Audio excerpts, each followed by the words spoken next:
जय श्रीकृष्ण.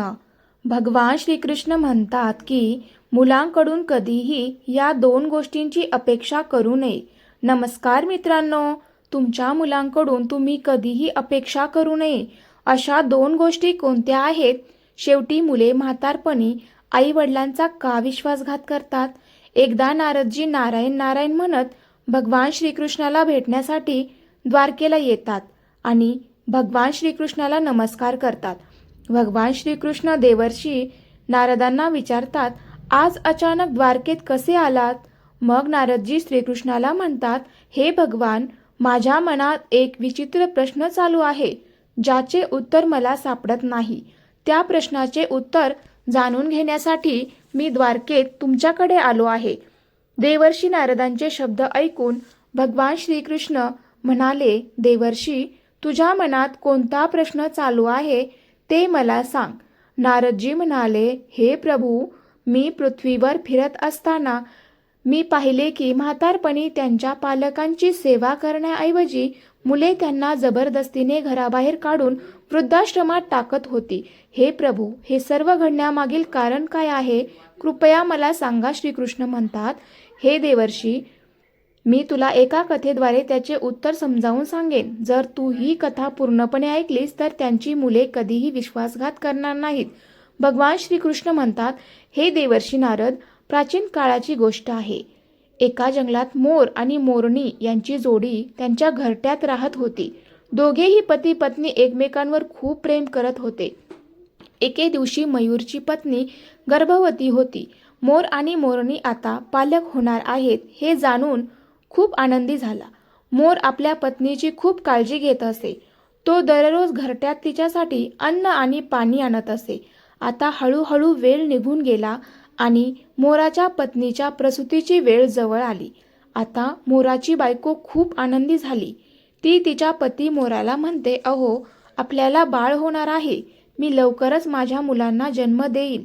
आपल्या म्हातारपणात ते आपली खूप सेवा करतील. ते आपला आधार असतील. आता कशाचीही काळजी करण्याची गरज नाही. पुढे मोर म्हणतो, आपण असा विचार करू नये की आपली मुले आपली सेवा करतील किंवा म्हातारपणी आपल्याला आधार देतील. मोराची पत्नी म्हणते, हे प्रभू, तू असं का बोलत आहेस? प्रत्येक मूल आपल्या आई वडिलांची सेवा करते. मग आपली मुले आपली सेवा का करणार नाहीत? मग मोर म्हणतो, मी तुम्हाला एका कथेद्वारे सांगेन की पालकांनी त्यांच्या म्हातारपणी मुलांकडून कधीही या दोन गोष्टींची अपेक्षा कधीच करू नये आणि जो कोणी या दोन गोष्टी लक्षात ठेवतो त्याला त्याच्या म्हातारपणी कधीही दुःख होणार नाही. आता मोर त्याच्या पत्नीला कथा सांगू लागतो. एका शहरात एक माणूस राहत होता. त्याच्या घरात देवाने दिलेले सर्व काही होते. त्याच्याकडे भरपूर पैसा, संपत्ती, आदर आणि प्रतिष्ठा होती. पण सर्व काही असूनही पती पत्नी दुःखी होते. त्याच्या दुःखाचे कारण असे होते की देवाच्या कृपेने त्याच्या घरात सर्व काही होते पण मुले नव्हती. पती पत्नी दोघेही या प्रकरणाबद्दल अनेकदा काळजीत असायचे. अशा प्रकारे पती पत्नी एकत्र राहून 15 वर्ष उलटून जातात पण त्यांच्या घरात मूल नसते. तो व्यक्ती आपल्या पत्नीला सर्वोत्तम डॉक्टरकडे घेऊन जातो. तिच्यावर उपचार करण्यासाठी सर्वात महागड्या रुग्णालयात जातो. पवित्र तीर्थस्थळी जातो आणि मुलांसाठी प्रार्थना करतो. मग लग्नाच्या 20 वर्षानंतर त्यांची इच्छा पूर्ण होते. देवाच्या कृपेने त्या माणसाच्या पत्नीला मुलगा होतो. बाळाचा जन्म रुग्णालयात होतो. मुलाच्या जन्माची बातमी ऐकून तो माणूस आनंदी होतो. बाळाची स्वच्छता केल्यानंतर जेव्हा त्या रुग्णालयातील परिचारिका त्यांच्या लहान मुलाला घेऊन त्यांच्याकडे येते तेव्हा पती पत्नी दोघेही विचारू लागतात की आमचे मूल कसे आहे? पती पत्नीचा हा संवाद ऐकल्यानंतर नर्स त्या माणसाच्या पत्नीला म्हणू लागते, ताई, तुम्हाला झालेला मुलगा खूप सुंदर आहे पण एका गोष्टीची कमतरता आहे. हे ऐकून मुलाची आई काळजीत पडते. नर्स म्हणते, तुमचा मुलगा सुंदर आणि निरोगी आहे. फक्त एकच कमतरता आहे.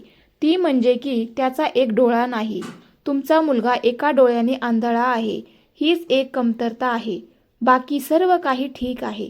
जेव्हा आईला कळते की तिच्या मुलाला एक डोळा नाही आहे तेव्हा ती रडू लागते आणि मुलाला मिठी मारते आणि म्हणते की काही फरक पडत नाही. जर माझ्या मुलाला एक डोळा नसला तर काय झाले, त्याचा एक डोळा तर ठीक आहे ना. काहीही असो, तो माझ्या हृदयाचा तुकडा आहे. माझ्यासाठी जगातील सर्वात सुंदर गोष्ट म्हणजे माझा मुलगा आहे. मित्रांनो, आईसाठी सर्व मुले समान असतात. मग ती कुरूप असो किंवा सुंदर असो, आई कधीही तिच्या मुलांचे शरीर पाहत नाही, कारण ती त्यांच्या आत्म्याशी जोडलेली असते. त्या बाळाकडे पाहून आई म्हणते की माझे बाळ किती सुंदर आहे. त्या आईचे हे शब्द ऐकून नर्सच्याही डोळ्यात पाणी येते. आई म्हणू लागते, ते काहीही असो, काही फरक पडत नाही. शेवटी तो माझा मुलगा आहे. पण त्याचे दोन्ही डोळे शाबूत असते तर बरे झाले असते. माझा मुलगा दोन्ही डोळ्यांनी खूप सुंदर दिसतोय. आईचे हे शब्द ऐकून नर्स म्हणते, ताई, जर तुम्हाला तुमच्या मुलाला दोन्ही डोळे हवे असतील तर एक उपाय देखील आहे. नर्सचे म्हणणे ऐकून आई म्हणू लागते, नर्स मॅडम, हे कसे शक्य आहे? आता नर्स तिला सांगते की हे शक्य आहे, पण त्यासाठी तुमच्या दोघांपैकी कोणालाही तुमचा एक डोळा दान करावा लागेल. यामुळे मुलाचे दोन्ही डोळे बरे होतील. जेव्हा तो माणूस नर्सचे हे शब्द ऐकतो तेव्हा तो म्हणू लागतो, ठीक आहे नर्स मॅडम, आमच्या मुलाचा एक डोळा ठीक आहे. आमचा मुलगा फक्त एका डोळ्याने जग पाहू शकतो. दुसरा डोळा लावण्याची गरज नाही. आमचा मुलगा जसा आहे तसा तो ठीक आहे. मी माझे डोळे दान करू शकत नाही, कारण माझे घर माझ्या कष्टावर चालते. जेव्हा मला एक डोळाच राहणार नाही तेव्हा मी माझ्या कुटुंबाची काळजी कशी घेऊ शकेल? मी एक पिता आहे आणि माझ्या पत्नी आणि मुलांचे संगोपन करण्याची जबाबदारी माझ्या खांद्यावर आहे. आता माझ्या मुलाच्या बाबतीत एका डोळ्याची चिंता आहे, परंतु हे सर्व देवाने दिलेले दान आहे. आमचा मुलगा ज्या स्वरूपात पाठवला आहे त्या स्वरूपात तो ठीक आहे. नवऱ्याने स्पष्टपणे नकार दिला, पण आई शेवटी आईच असते. तिने नर्सला सांगितले की जर हे शक्य असेल तर मी माझा एक डोळा माझ्या मुलाला देऊ इच्छिते. मला घरीच राहावे लागते, पण माझ्या मुलाला त्याचे संपूर्ण आयुष्य घालवायचे आहे. म्हणून नर्स मॅडम, मला माझा एक डोळा माझ्या मुलाला द्यायचा आहे. जेव्हा तो माणूस आपल्या पत्नीला सांगतो की तू असे करू नकोस, तेव्हा आई म्हणते की मला एका डोळ्याने आंधळे होण्यास हरकत नाही, पण मला माझ्या मुलाला दोन्ही डोळ्यांनी पाहायचे आहे. माझ्या मुलाला दोन्ही डोळे असतील तर तो किती सुंदर दिसेल. मला माझ्या मुलाला एक डोळा दान करायचा आहे. अशा प्रकारे आईच्या विनंतीनुसार डॉक्टर आईचा एक डोळा काढून तिच्या मुलाला प्रत्यारोपित करतात. अशा प्रकारे मुलाचे दोन्ही डोळे बरे होतात आणि आई आपल्या मुलाला एक डोळा दिल्यानंतर स्वतः मात्र एका डोळ्याने आंधळी होते. मोर आपल्या पत्नीला पुढे सांगतो की दोघांनीही काही दिवस रुग्णालयात राहावे लागले. आई आणि मुलगा दोघेही निरोगी झाल्यावर त्यांना रुग्णालयातून सोडण्यात येते. अशा प्रकारे तो माणूस आपल्या पत्नी आणि मुलासह घरी परत येतो आणि पती पत्नी दोघेही मिळून आपल्या मुलाला वाढवू लागतात. अशा प्रकारे मुलांचे संगोपन करता करता त्यांचा मुलगा 5 वर्षांचा होतो. एके दिवशी मुलाच्या वडिलांचा रस्ता ओलांडत असताना अपघातात मृत्यू होतो. जेव्हा त्याच्या पत्नीला तिच्या पतीच्या मृत्यूची बातमी मिळते तेव्हा ती बिचारी मोठ्याने रडू लागते. ती विचार करू लागते की मला 5 वर्षांचा मुलगा आहे आणि घरात फक्त एकच कमावता सदस्य होता. आता तोही मला सोडून गेला. आता मी या मुलाला कसे वाढवू, असा विचार करून ती मोठ्याने रडू लागते. तिचे रडणे ऐकून शेजारचे लोक येऊन असहाय्य आईला सांत्वन देतात आणि त्या व्यक्तीचे अंतिम संस्कार केले जातात. अशा प्रकारे असहाय्य आई आणि तिच्या 5 वर्षांच्या मुलासोबत राहू लागते. मूल व्हावे या इच्छेने घरातील सर्व बचत आधीच तिच्या उपचारांवर खर्च झाली होती. पतीच्या मृत्यूनंतर जे काही बचत होती ती त्याच्या अंत्यसंस्कारावर खर्च करण्यात आली. अशा प्रकारे आई इतरांच्या घरात घरकाम करून आपल्या मुलाला वाढवायला सुरुवात करते, पण तिच्या मुलाला कोणताही त्रास होऊ द्यायचा नाही.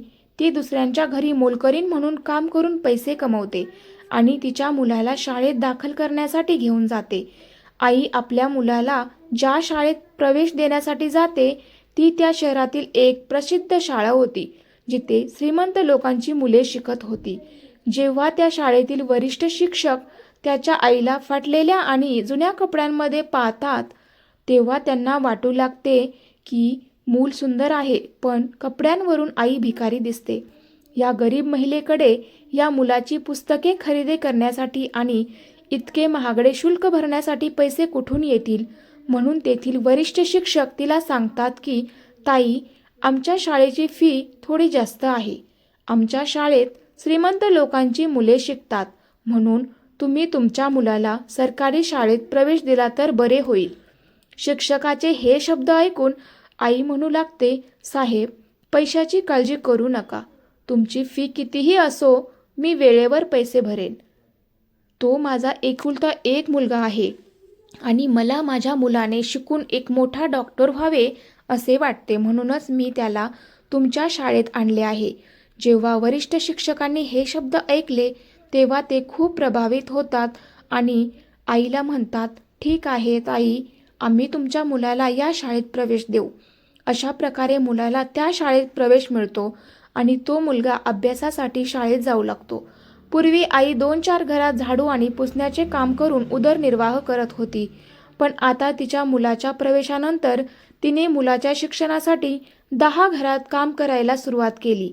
ती आई अशा प्रकारे आपल्या मुलाला शिकवू लागते. जेव्हा मुलगा शिकत असताना 5वीत पोहोचतो, जेव्हा तो 10 वर्षांचा होतो, तेव्हा एके दिवशी शाळेतील सर्व मुले एकत्र त्या मुलाची चेष्टा करायला लागतात की हा एका डोळ्याच्या आईचा मुलगा आहे. त्याची आई एका डोळ्याने आंधळी आहे. जेव्हा तो मुलगा त्याच्या वर्गमित्रांकडून या गोष्टी ऐकतो तेव्हा त्याला राग येतो आणि त्याला खूप वाईट वाटते. शाळा सुटली की त्याची आई नेहमीप्रमाणे त्याला घ्यायला येते. आजही जेव्हा त्याची आई मुलाला शाळेतून घ्यायला आली तेव्हा तो मुलगा म्हणाला, आई, उद्यापासून मला शाळेत सोडायला येऊ नकोस आणि मला घ्यायलाही येऊ नकोस. जेव्हा आई विचारते, बेटा काय झाले, तू असे का बोलत आहेस, तेव्हा मुलगा म्हणतो, आई, तू एका डोळ्याने आंधळी आहेस. जेव्हा तू माझ्यासोबत शाळेत येतेस तेव्हा मुले माझी चेष्टा करतात आणि मला ते आवडत नाही. जेव्हा आई मुलाच्या तोंडून हे बोलणे ऐकून तिला खूप वाईट वाटते, पण तिच्या मुलाचे हे शब्द ऐकल्यानंतर ती गप्प राहते आणि तिच्या मुलाचे शब्द सहन करते. आई म्हणते, ठीक आहे बेटा, जर तुला हवे असेल तर मी येणार नाही, पण तू एकटा शाळेत कसा येशील. आईचे हे शब्द ऐकून मुलगा म्हणतो, आई, आता मी मोठा झालो आहे आणि मी एकटा शाळेत जाऊ शकतो, म्हणून तुला माझ्यासोबत शाळेत येण्याची गरज नाही. मुलाचे हे शब्द ऐकून आई म्हणते, ठीक आहे बेटा, आतापासून मी तुझ्यासोबत तुझ्या शाळेत येणार नाही, पण बेटा तू काळजीपूर्वक ये, कारण तुझे वडील रस्त्यावर अपघातात वारले. मला विचार करून सुद्धा भीती वाटते. आईचे हे शब्द ऐकून मुलगा म्हणतो, आई, काळजी करू नकोस, मला काहीही होणार नाही, मी एकटाच जाईन आणि येईल. त्या दिवसापासून मुलगा एकटा शाळेत जाऊ लागतो आणि घरी येऊ लागतो. मुलगा मोठा होत गेला तसा त्याचा खर्चही वाढत गेला. मुलाचा खर्च वाढला तसा आईवरील कामाचा भारही वाढला. हळूहळू वेळ निघून जातो आणि अशा प्रकारे तो मुलगा त्याचे शालेय शिक्षण पूर्ण करतो आणि त्याच्या संपूर्ण वर्गात सर्वोत्तम गुण मिळवतो. यानंतर तो पुढील शिक्षणासाठी शहरात जातो. मुलगा शहरात गेल्यावर त्याचे इतर खर्च वाढले, पण आईने त्याला काहीच तक्रार केली नाही. ती तिचे घरकाम वाढवत होती आणि त्याचा सर्व खर्च पूर्ण करत होती. तिने खूप कष्ट केले, कारण तिला वाटले की एके दिवशी जेव्हा तिचा मुलगा शिकून एक मोठा डॉक्टर होईल, आज जर माझा मुलगा माझ्या मेहनतीमुळे डॉक्टर झाला तर मीही माझ्या मुलासोबत आनंदाने राहीन. असा विचार करून ती आई खूप कष्ट करायची, पण ती तिच्या मुलाला कधीही त्रास होऊ देत नाही. मोर आपल्या पत्नी मोरणीला पुढे सांगतो की, प्रिये, असेच काही दिवस गेले. ते दिवशी त्या आईला एक पत्र मिळते. त्यात असे लिहिले होते की, आई, आता मी शहरात मोठा डॉक्टर झालो आहे. आता तुला माझ्यासाठी पैसे पाठवण्याची आवश्यकता नाही. जेव्हा त्या आईला माझा मुलगा डॉक्टर झाल्याचे हे पत्र मिळते तेव्हा ती खूप आनंदी होते आणि तिला असे वाटते की तिच्या पतीच्या निधनानंतर माझा मुलगा हाच माझा एकमेव आधार आहे आणि माझा मुलगा डॉक्टर व्हावा ही माझी इच्छा देखील पूर्ण झाली आहे. पण त्या आईच्या मुलाने आईला एक पत्र लिहून कळवले होते की तो डॉक्टर झाला आहे, पण तो मुलगा अजून आईला भेटायला गावात आला नव्हता. जेव्हा वृद्ध आईला हे पत्र मिळते तेव्हा ती संपूर्ण गावात मिठाई वाटते आणि अभिमानाने सर्वांना सांगते की तिचा मुलगा आता डॉक्टर झाला आहे. अशा प्रकारे आई आपल्या मुलाच्या गावात येण्याची वाट पाहू लागते. ती आई विचार करू लागते की माझा मुलगा शहरात जाऊन बराच काळ झाला आहे. आता तो डॉक्टर झाला आहे. तो मला भेटायला नक्कीच गावात येईल. मी त्याच्या आवडीचे जेवण बनवेल. आता ती आई दररोज वाट पाहते की आज माझा मुलगा येईल. जेव्हा जेव्हा कोणाची गाडी घरासमोरून जात असे तेव्हा तिला वाटायचे की तिचा मुलगा आलाच असेल. अशा प्रकारे बरेच दिवस गेले. त्या आईला रात्री झोप येत नव्हती. ती विचार करू लागली की माझा मुलगा मला घ्यायला का आला नाही? तो मला त्याच्यासोबत कधी घेऊन जाईल? आता माझ्या आयुष्यात दुसऱ्यांच्या घरात काम करण्याचे दिवस येणार नाही. आता माझे दिवस दुःखाचे संपले. त्याची आई दिवसभर तिच्या मुलाबद्दल स्वप्न पाहत असे. अशा प्रकारे आई आपल्या मुलाची वाट पाहत असताना 1 वर्ष निघून जाते, परंतु मुलगा वर्षातून 1 दिवसही तिच्याकडे येत नाही. मग एके दिवशी आईला तिच्या मुलाकडून दुसरे पत्र मिळते. त्या पत्रात लिहिले होते की आई, माझे एका मुलीवर प्रेम आहे आणि मी तिच्याशी लग्न केले आहे. ती एका खूप श्रीमंत कुटुंबातील आहे. मी ज्या मुलीशी लग्न केले आहे ती एक खूप मोठी डॉक्टर आहे. ती एका प्रसिद्ध व्यक्तीची मुलगी आहे. जेव्हा आई त्या पत्रात काय लिहिले आहे ते वाचते तेव्हा तिच्या डोळ्यातून अश्रू वाहू लागतात. तिला खूप वाईट वाटते, कारण त्याची आई विचार करत होती की आता माझा मुलगा डॉक्टर झाला आहे. माझ्या मुलासाठी चांगले लग्नाचे प्रस्ताव येतील. मी माझ्या मुलाचे लग्न माझ्या पसंतीच्या मुलीशी करेन. पण ते पत्र वाचल्यानंतर त्या आईची सर्व स्वप्ने भंग पावतात. ती विचार करते, देवा, मी काय पाप केले? मी अशी कोणती चूक केली की मला एवढी मोठी शिक्षा मिळत आहे? माझ्या मुलाने मला त्याच्या लग्नाला देखील बोलावलेही नाही. मी माझ्या मुलाला शिकवले, त्याला कष्ट करून वाढवले, हा दिवस पाहण्यासाठी वाढवले का? हाच विचार करून आई रात्रभर रडत राहिली. एवढे सगळे झाल्यानंतरही आई आपल्या मुलाला आशीर्वाद देत राहिली आणि रडत रडत झोपी गेली. तरीही त्या आईच्या तोंडून तिच्या मुलासाठी फक्त आशीर्वाद बाहेर पडतात. ती म्हणते, काही फरक पडत नाही बेटा, तू मला न सांगता लग्न केलेस, पण माझे आशीर्वाद तुझ्यासोबत आहे. ती विचार करते, माझ्या मुलाचे लग्न झाले आहे आणि त्याची बायकोही आली आहे. कदाचित माझा मुलगा आणि सून दोघेही मला भेटण्यासाठी माझ्या घरी एकत्र येतील. मी दोघांनाही आशीर्वाद देईन. असा विचार करून आई तिच्या मुलाची आणि सुनेची वाट पाहू लागते. अशा प्रकारे दोघांची वाट पाहत असताना 1 वर्ष निघून जाते, परंतु 1 वर्षानंतरही मुलगा किंवा सून आईला भेटायला येत नाही. मग काही दिवसांनी आईला तिसरे पत्र मिळते, ज्यामध्ये लिहिले होते की आई, आता तू आजी झाली आहेस. देवाच्या कृपेने आमच्या घरी एका मुलाचा जन्म झाला आहे. जेव्हा ही बातमी आईपर्यंत पोहोचते तेव्हा तिचा संयम तुटतो.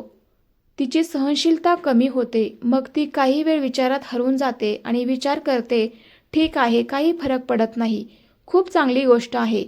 आता मी माझ्या नातवाला भेटेन. मी माझ्या नातवाला हातात घेईन, माझ्या मांडीवर घेईन. मी त्याला खेळवेन, त्याला घास भरवेल. कदाचित आता माझा मुलगा, माझी सून नातवासोबत नक्कीच माझ्याकडे येतील. हा सगळा विचार करून आईला काळजी वाटू लागते. जेव्हा आई 2 वर्ष वाट पाहत राहते आणि तिला भेटायला कोणी येत नाही, तेव्हा आईचा संयम तुटू लागतो.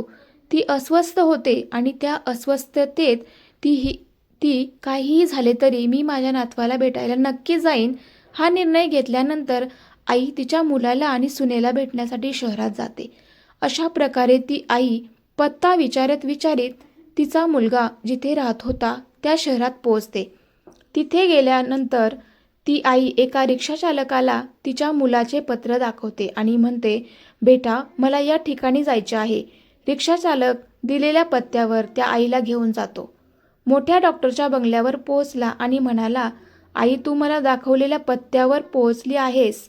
डॉक्टर साहेब समोरच्या या बंगल्यात राहतात. जेव्हा आई डॉक्टरांचा बंगला पाहते तेव्हा हे पाहून आईला खूप आनंद होतो की माझा मुलगा किती सुंदर घरात राहतो.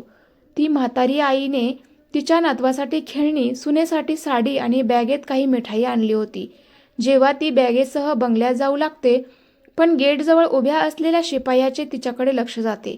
शिपायाला दिसते की फाटलेले कपडे घातलेली, एका डोळ्याने आंधळी असलेली एक काळी वृद्ध महिला बंगल्यात प्रवेश करणार आहे.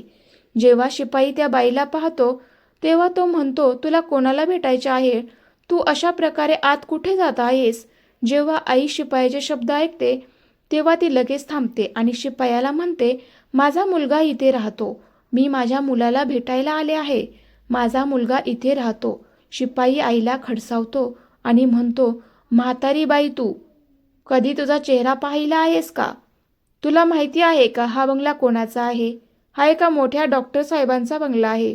मग आई म्हणू लागते, मला माहिती आहे हा डॉक्टर साहेबांचा बंगला आहे आणि तुमचे डॉक्टर साहेब ते माझा मुलगा आहे.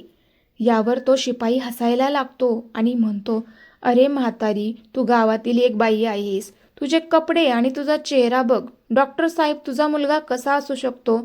जवळ उभा असलेला दुसरा शिपाई हे ऐकतो तेव्हा तोही त्या व्यक्तीवर हसतो. तेव्हा तो शिपाई तिला विचारू लागतो, आई तुमच्याकडे असा काही पुरावा आहे का की तू डॉक्टरची आई आहेस? तेव्हा आई तिच्याकडे मुलाने लिहिलेले पत्र त्या शिपाईला दाखवते. तेव्हा शिपाई त्या वृद्ध आईची माफी मागतो. ती त्याला माफ करते आणि म्हणते की मला सांग माझा मुलगा आणि सून कुठे आहे? मग तो शिपाई दुरून बोट दाखवतो आणि म्हणतो, तुम्हाला वरच्या मजल्यावर दिसणारी खोली तुमच्या मुलाची आहे आणि तो सध्या घरी आहे. आता ती आई तिचे सामान खाली ठेवते आणि म्हणते, मी सामान नंतर घेईन. आधी मला माझ्या नातवाला भेटू दे. माझ्या सुनेला भेटू दे. वृद्ध आई तिच्या नातवाला पाहण्यासाठी घराच्या आतल्या पायऱ्या चढते. आई घरात येताच तिला दिसते की घराच्या अंगणात एक पाळणा ठेवलेला आहे आणि तिचा नातू त्या पाळण्यात आहे. म्हातारी आई तिच्या नातवाला पाहताच धावत जाऊन त्याला पाळण्यावरून उचलते आणि ती तिच्या नातवाला छातीशी धरून मिठी मारू लागते. जेव्हा ती म्हातारी आई तिच्या नातवाला मिठी मारू लागते तेव्हा ते मूल झोपेतून जागे होते आणि मोठ्याने रडू लागते. जेव्हा सून मुलाच्या रडण्याचा आवाज ऐकते तेव्हा ती स्वयंपाकघरातून बाहेर येते आणि भिकारीसारख्या दिसणाऱ्या एका वृद्ध महिलेच्या हातात तिचे मूल पाहते. तेव्हा ती ओरडू लागते. ती तिच्या पतीला हाक मारते. एक म्हातारी बाई आपले मूल चोरायला आली आहे. पत्नीच्या ओरडण्याचा आवाज ऐकून नवराही खाली येतो. नवरा येताच सून तिच्या मुलाला म्हातारी आईकडून हिसकावून घेते आणि पतीला म्हणते, तू कसला शिपाई ठेवला आहेस? आपल्या घरात कोणीही कसे येऊ शकते? म्हातारी आई म्हणते, सुनबाई मी चोर नाही. मी तुझी सासू आहे आणि तुझ्यासोबत जो उभा आहे तो माझा मुलगा आहे आणि मी चोर नाही. जेव्हा सून त्या वृद्ध आईचे हे शब्द ऐकते तेव्हा ती तिच्या पतीला म्हणते की ही म्हातारी बाई काय म्हणत आहे हे खरे आहे का? ही भिकारी दिसणारी मुलगी खरोखर तुमची आई आहे का? तुम्ही इतक्या गरीब कुटुंबात जन्माला आला आहात का? तुला आई आहे हे तुम्हाला कधीच सांगितले नाहीस. जेव्हा मुलगा त्याच्या पत्नीचे हे शब्द ऐकतो तेव्हा तो म्हणू लागतो की ही म्हातारी माझी आई होऊ शकत नाही. आईला समजते की माझ्या मुलाने एका श्रीमंत कुटुंबातील मुलीशी लग्न केले आहे. माझा मुलगा एका उच्च पदावर पोहोचला आहे म्हणूनच तो मला ओळखण्यास नकार देत आहे. आई म्हणाली, बेटा ठीक आहे. मला वाटले की तू माझा मुलगा आहेस म्हणूनच मी तुझ्याकडे आली. कारण माझाही तुझ्यासारखा मुलगा आहे ज्याला मी खूप कष्ट करून डॉक्टर बनवले, जो माझा आधार होता. पण आता मला खात्री आहे की तू माझा मुलगा नाहीस. मी चूक केली आहे. मला माफ कर. असे म्हणत आई रडत रडत रडत घराच्या पायऱ्या उतरू लागते आणि विचार करू लागते की माझ्या म्हातारपणात माझा एकच आधार होता आणि तोही आज माझ्यापासून दूर गेला आहे. आता मी कोणाच्या आधारावर जगणार? एकच आशा होती ती देखील तुटली आहे. ज्याला मी जीवनाचा आनंद मानत होते, ज्याला मी जीवनाचा जगण्याचा माझा हक्क मानत होते, तेच माझ्यापासून इतके लांब गेले आहे. मी त्यांच्यापर्यंत आता कधीच पोहोचू शकत नाही. अशा प्रकारे आई जड पावलांनी खाली उतरून गेली. आता आई विचार करते, जेव्हा माझ्या मुलाने माझ्याकडे पाठ फिरवली आहे, तेव्हा मी आता जगून काय करू? आता माझा मुलगा नाही, तर मी कोणासाठी जगू? मला फक्त आता अंधार दिसत आहे. अशा प्रकारे आई तिच्या मुलाच्या घरातून बाहेर पडते आणि बंगल्याच्या बाहेर असलेल्या शिपायाच्या खोलीत पोहोचते. ती एका शिपायाला बोलवते आणि म्हणते, बेटा, मला एक पत्र लिहायचे आहे. तू माझ्यासाठी हे करू शकतोस का? शिपायाने विचारले, आई, पत्रात काय लिहायचे आहे ते सांगा. अशा प्रकारे म्हातारी आई बोलत राहते आणि शिपाई लिहित राहतो. पत्र पूर्ण झाल्यावर आई शिपायाला म्हणते की, बेटा, मला खूप तहान लागली आहे. तू मला या घरातून थोडे पाणी आणू शकतोस का? त्या आईच्या विनंतीवरून शिपाई म्हातारी आईसाठी पाणी आणायला जातो आणि इथे म्हातारी आई त्या शिपाईच्या खोलीत पंख्याला साडी लटकवून आत्महत्या करते. जेव्हा शिपाई पाणी घेऊन परत येतो, तेव्हा खोलीची अवस्था पाहून तो थक्क होतो. शिपाई याने पाहिले की आई फाशीवर लटकत होती. आता तो लगेच जातो आणि डॉक्टरांना ही बातमी देतो. ही बातमी ऐकून पती पत्नी धावत खोलीत येतात. जेव्हा मुलगा त्याच्या आईला या अवस्थेत पाहतो, तेव्हा त्याच्या पायाखालची जमीन सरकते. तो मुलगा जमिनीवर डोके धरून बसतो. तो विचार करू लागतो, मला माहीत नव्हते की माझ्या आईला माझ्या बोलण्याने इतके वाईट वाटेल. मी माझ्या पत्नीला खोटा अभिमान दाखवण्यासाठी माझ्या आईला ओळखण्यास नकार देत होतो. म्हणूनच मी म्हणत होतो की मला आई नाही. मला भीती होती की माझी बायको माझी वास्तविकता कळल्यानंतर मला सोडून जाईल. म्हणूनच मी म्हणालो की मला आई नाही. पण तू माझे खोटे बोलणे खरे ठरवलेस. आई, तू एकदा मुलाच्या असहायतेचा विचार करायला हवा होता. जेव्हा त्या मुलाची पत्नी फासावर लटकलेल्या आईच्या हातात तिला तो कागद दिसतो, ती म्हातारी आईच्या हातातून कागदाचा तुकडा घेते आणि वाचू लागते. वाचताना तिचे डोळे अश्रूंनी भरून येतात. त्या पत्रात लिहिले होते, बेटा, माझे आशीर्वाद तुमच्या सोबत आहे. जाण्यापूर्वी मला तुम्हाला काही सांगायचे आहे. बेटा, मी दिसायला चांगली नाहीये आणि त्यामागील एक कारण तू आहेस. जेव्हा तू जन्माला आलास तेव्हा तुला एक डोळा नव्हता. मी माझा एक डोळा तुला देऊन तुला सुंदर बनवले. तुला एक सुंदर रूप दिले आणि मी कुरूप झाले. आणि आता तुला हा कुरूप चेहरा आवडत नाही, कारण मी एका डोळ्याची आहे आणि दुसरे म्हणजे माझा रंग काळा आहे.